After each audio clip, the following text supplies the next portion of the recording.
आज पार्लियामेंट का दूसरा दिन बर्बाद हुआ।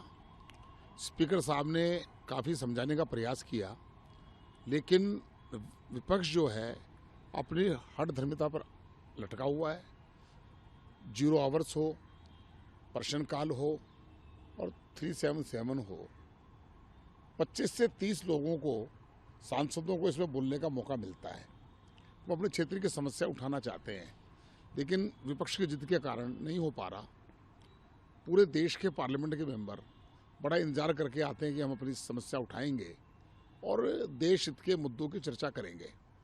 सरकार SIR पर चर्चा करने को तैयार है, लेकिन वह पार्लियामेंट नहीं चलने दे रहे। उन्होंने पिछला मानसून सत्र भी खराब किया, इससे देश का करोड़ों रुपया खराब हो रहा है। मैं इतना कह सकता हूं कि सांसदों को साथ विपक्ष अन्याय कर रहा है, पार्लियामेंट ना चलाकर, ना चलने देने पर।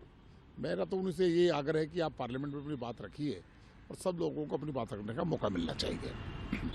टाइमलाइन होती है, एक तरीका होता है, लेकिन अगर उसके हिसाब से नहीं चलेंगे तो किस तरीके से चलेगा? आज जब हम पार्लियामेंट में बैठे थे तो पार्लियामेंट 2 बजे तक स्थगित हुई। उससे पहले उन्होंने विपक्ष से आग्रह किया कि हम हर चर्चा पर तैयार हैं, लेकिन मुझे ऐसा लगता है कि विपक्ष इस बात में आमदा है कि सत्र को न चलने दिया जाए।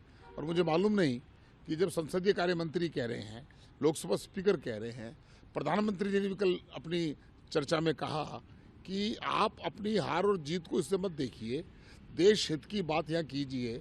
लेकिन मुझे लगता है विपक्ष के पास कोई मुद्दा नहीं है शोर मचाने के अलावा। खड़गे साहब सरासर झूठ बोल रहे हैं। लोकसभा स्पीकर ने भी कहा है, मैं अगर लोकसभा की बात करूं, आज हमारे संसदीय कार्य मंत्री किरण जी ने भी कहा है। और उसके बाद चर्चा ना होने देना और शोर मचाना, चर्चा करने को कौन मना कर रहा? चर्चा कीजिए, चर्चा करके और फिर भाग जाते हैं, फिर पूरी बात सुनने को तैयार नहीं होते। तो ये इनका तरीका गलत है। आखिरी सवाल है, बिल्कुल शिवराज जी के बयान से मैं सहमत हूँ। बिल्कुल उनका राजनीतिक अनुभव जो बोल रहा है उन्होंने कहा है। और वास्तव में कांग्रेस का तो डाउनफॉल उस दिन हो गया था जब राहुल गांधी कांग्रेस के अध्यक्ष बने और जितना बेड़ा गर्क जो होना तो जो बचा था वो अपोजिशन लीडर बने, उसके बाद हो गया। मुझे बड़ा ताज्जुब होता है कि किस प्रकार की बातें लोकसभा के अंदर और बाहर वो करते हैं।